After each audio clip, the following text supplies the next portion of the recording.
பெண் பார்க்க வந்தவர்கள் வீட்டுக்குள் அனைவரும் இருக்க, நவநீதன் வெளியில் வந்து பார்க்கிறான். நடராஜன் வந்த கார் தெருமுனையில் நிற்கிறது.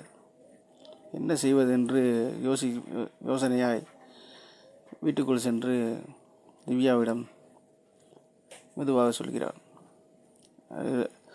சரி, இந்த நிகழ்ச்சி முடியட்டும், பார்த்துக்கொள்வோம் என்று திவ்யா சொல்கிறாள்.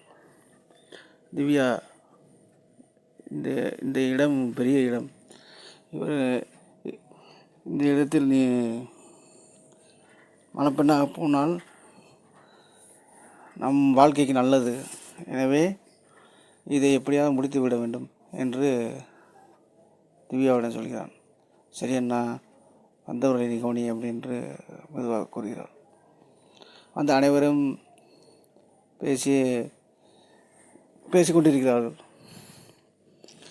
அப்போது அவன் கல்யாண மாப்பிள்ளை ரூபன், அவன் அப்பா வெங்கடாச்சலம், அவங்க அம்மா பார்வதி அம்மா அனைவரும் பொண்ணை அழைத்து வாருங்கள் என்று சொல்லவுமே திவ்யா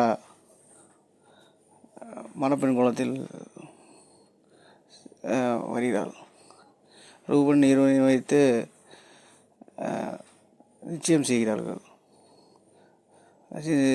பிறகு அனைவரும் ஒரு நல்ல நாள் குறித்து திருமணத்தை வைத்துக்கிறோம் என்று கூறிவிட்டு அனைவரும் சென்று விடுகிறார்கள். அனைவரையும் வழி அனுப்பி விடுவோம் என்று நவநீதன் வெளியில் வந்து பார்க்கையில் நடராஜன் கார் அங்கு இல்லை.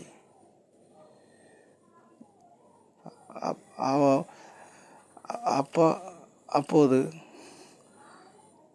திவ்யாவிடம் ஓடி வந்து நடராஜனை கார் அங்கு இல்லை, யாரோ திருடி கொண்டு போய்விட்டார்கள் போல என்று சொல்கிறான். சரி, நல்ல வேலையாகிவிட்டது என்று இவர்கள் வீட்டுக்கு வந்து அந்த நடராஜன் இருக்கும் அறைக்கு சென்று என்ன செய்வது என்று யோசிக்கிறார்கள்.